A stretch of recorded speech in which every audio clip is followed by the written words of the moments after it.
Mainichi Nichimoto, tiap hari Nichimoto, every day with Nichimoto, Nichimoto, moto, moto. Hai semua, sebelumnya kita udah belajar tentang hiragana, huruf untuk kosakata bahasa Jepang yang pasti dipakai dalam kehidupan di Jepang. Kita juga udah belajar tentang benda-benda di sekitar kita bersama keluarga Nichimoto saat camping. Kali ini, kita akan belajar dengan kakek Ji-chan tentang katakana, huruf yang pada umumnya digunakan untuk kosakata serapan. Sama dengan hiragana, katakana memiliki 46 huruf dasar yang perlu dikuasai dan juga pasti dipakai dalam kehidupan sehari-hari. Di sini, kita akan membahas semua huruf katakana, yaitu 46 bentuk dasar beserta huruf yang memiliki petik dua dan bulatan. Lalu kita lihat huruf strip panjang yang hanya dijumpai di katakana. Yuk kita mulai. Seperti yang udah dibilang tadi, sama seperti hiragana, katakana juga memiliki 46 huruf dasar. Yuk langsung aja kita lihat. Ada A, I, E, O, lalu Ka, Ki, Ke, Ke, Ko. Bentuknya jauh lebih sederhana daripada hiragana. Sedikit poin dari Hiken, jangan sampai salah tulis antara ke dan ke ya. Ke itu 2 goresan dan ke 3 goresan. 10 huruf selanjutnya.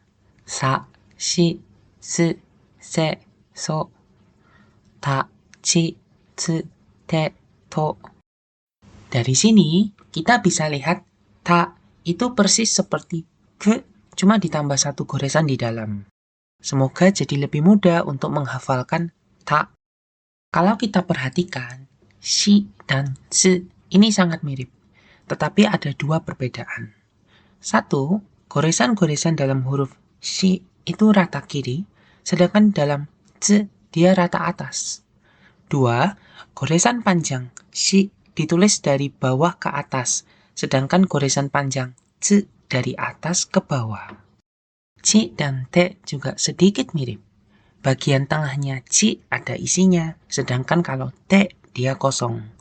Lalu, goresan paling atasnya ci ditulis dari kanan atas ke kiri bawah, sedangkan goresan paling atasnya te ditulis mendatar dari kiri ke kanan. Lanjut, ada na, ni, ne, ne, no, dan ha, hi, he, he, ho.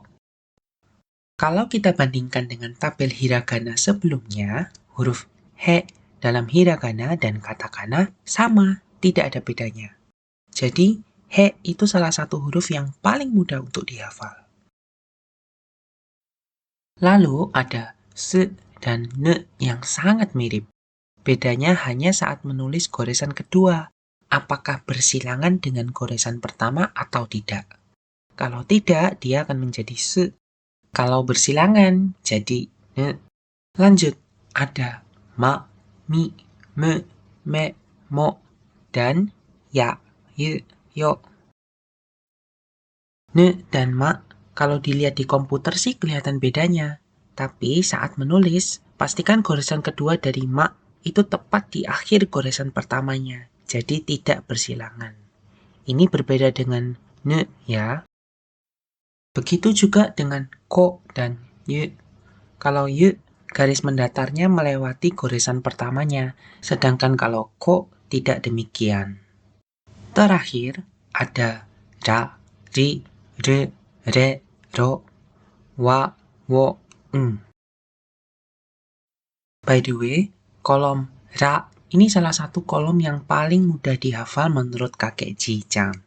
Bentuk kelima hurufnya cukup simpel, dan urutannya seakan memberi cerita. Contoh, re ada di antara ri dan re, maka hurufnya pun seakan-akan perpaduan dari ri dan re. Cukup mudah kan? Dan mirip seperti he, huruf ri dalam hiragana dan katakana beda tipis banget. Kalau goresan pertama ri dalam hiragana memiliki tekukan di akhir, ri dalam katakana tidak. Catatan terakhir tentang cara penulisan yaitu perbedaan ng dan so. Ini mirip dengan perbedaan shi dan zi yang kita lihat tadi. Jadi kalau ng itu rata kiri dan goresan panjangnya ditulis dari bawah ke atas, so itu rata atas dan goresan panjangnya ditulis dari atas ke bawah. Oke, kita udah membahas 46 huruf dasar katakana. Next, kita bahas sedikit tentang petik dan bulatan. Sama persis dalam hiragana, ka, ki, ke, ke, ko, ditambah petik akan menjadi ga, ki, ge, ge, go. Ingat, pita suaranya bergetar ya saat melafalkan ga. Begitu juga dengan sa, shi, se, so akan menjadi za, ji, z, ze, zo saat diberi tanda petik.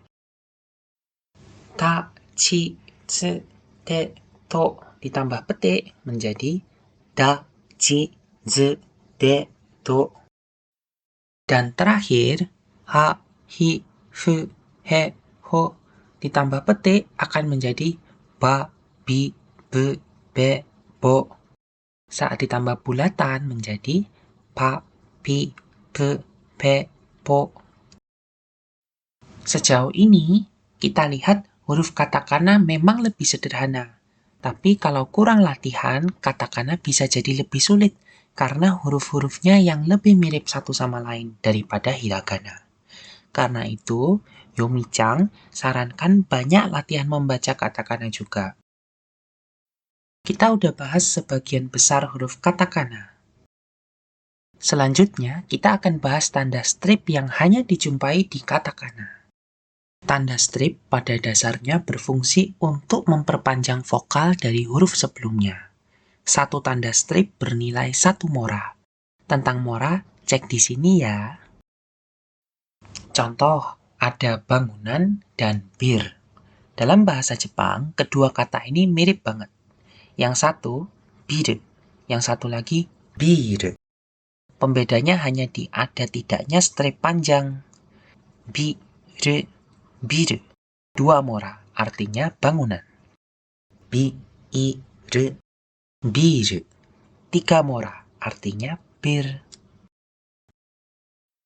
Sampai di sini, kita udah belajar tentang pentingnya tanda strip ini dalam katakana. Buat kalian yang penasaran, benar gak sih tanda strip itu berpengaruh? Bisa langsung search gambarnya di Google. Kalau kita search biru, hasilnya foto bangunan. Tapi kalau kita search biru, akan muncul berbagai macam bir, bukan bangunan lagi. Di video selanjutnya kita akan bahas tentang bentuk-bentuk khusus dan beberapa kosakata baru lagi dalam katakana. Jadi silakan ditunggu ya. Sekian dulu ya kali ini. Jangan lupa like, komen, share, dan subscribe supaya keluarga Nijimoto lebih semangat lagi untuk belajar bahasa Jepang bersama kita semua.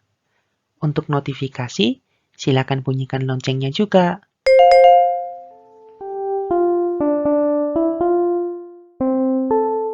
Bye-bye semua.